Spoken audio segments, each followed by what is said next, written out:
ಸಣ್ಣ ಮಳೆ ಬಂದ್ರೆ ಸಾಕು ನಗರದ ಬಂಡವಾಳ ಬಯಲಾಗುತ್ತೆ. ನಿನ್ನೆ ರಾತ್ರಿ ಸುರಿದ ಮಳೆಗೆ ನಗರದಲ್ಲಿ ಹತ್ತಾರು ಅವಾಂತರ ಉಂಟಾಗಿದೆ.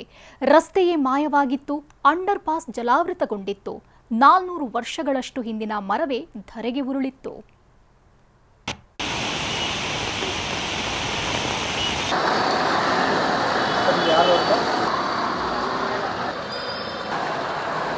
ರಸ್ತೆ ಮಾಯವಾಗಿದೆ, ಅಂಡರ್ ಪಾಸ್ ಜಲಾವೃತಗೊಂಡಿದೆ.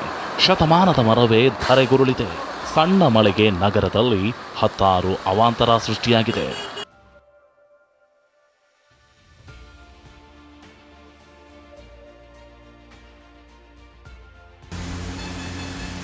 ನಗರದ ಹಲವೆಡೆ ಕಳೆದ ರಾತ್ರಿ ಭಾರೀ ಮಳೆ ಸುರಿದಿತ್ತು.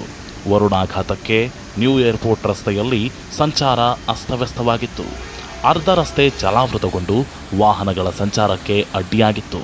ಎಲೆಕ್ಟ್ರಾನಿಕ್ ಸಿಟಿಯ ರಸ್ತೆಯು ಜಲಾವೃತಗೊಂಡು ಬೆಂಗಳೂರು ಹೊಸೂರು ಹೈವೇಯಲ್ಲಿ ಸವಾರರು ಪರದಾಡಿದರು.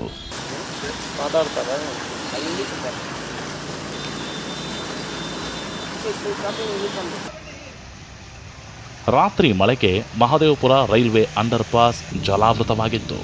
ಕೆಆರ್ಪುರದಿಂದ ಮಾರತಹಳ್ಳಿ, ವೈಟ್ಫೀಲ್ಡ್, ಟಿನ್ ಫ್ಯಾಕ್ಟರಿಯತ್ತ ತೆರಳೋರು ಪರದಾಡಿದರು. ನೀರು ಹೊರಹಾಕಲು ತಂದ ಮೋಟಾರ್ ಪಂಪ್ ಕೂಡ ಕೈಕೊಟ್ಟಿದ್ರಿಂದ ಟ್ರಾಫಿಕ್ ಪೊಲೀಸರು ಪೇಚಿಗೆ ಸಿಲುಕಿದರು. ಧರೆಗೆ ಉರುಳಿತು 400 ವರ್ಷದ ಹಳೆಯ ಆಲದ ಮರ.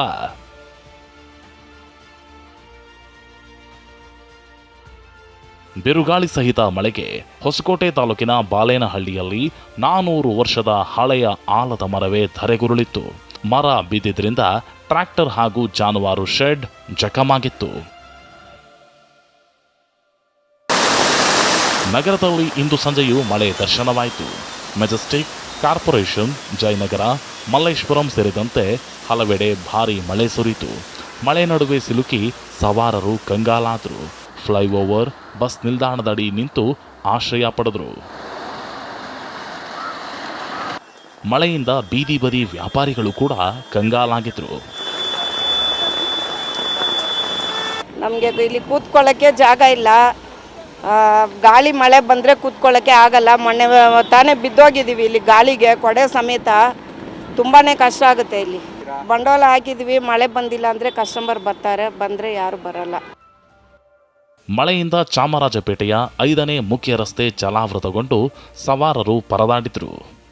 ಪ್ರತಿ ಬಾರಿಯೂ ಮಳೆ ಬಂದರೆ ಅನೇಕ ಅವಾಂತರಗಳೇ ಸೃಷ್ಟಿಯಾಗ್ತಿರುವಂಥದ್ದು. ಅದರಲ್ಲೂ ಚಾಮರಾಜಪೇಟೆಯ ಮುಖ್ಯ ರಸ್ತೆ ಏನಿದೆ, ಈ ರಸ್ತೆಯ ಪರಿಸ್ಥಿತಿ ಅಂತೂ ಕೇಳೋದೇ ಬೇಡ.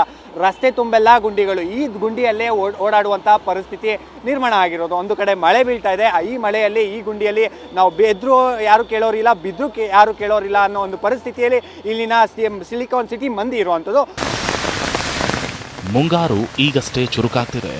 ಅಧಿಕಾರಿಗಳು ಮಳೆ ಹಾನಿ ತಡೆಗೆ ಸಜ್ಜಾಗಬೇಕಿದೆ. Bureau report, TV9.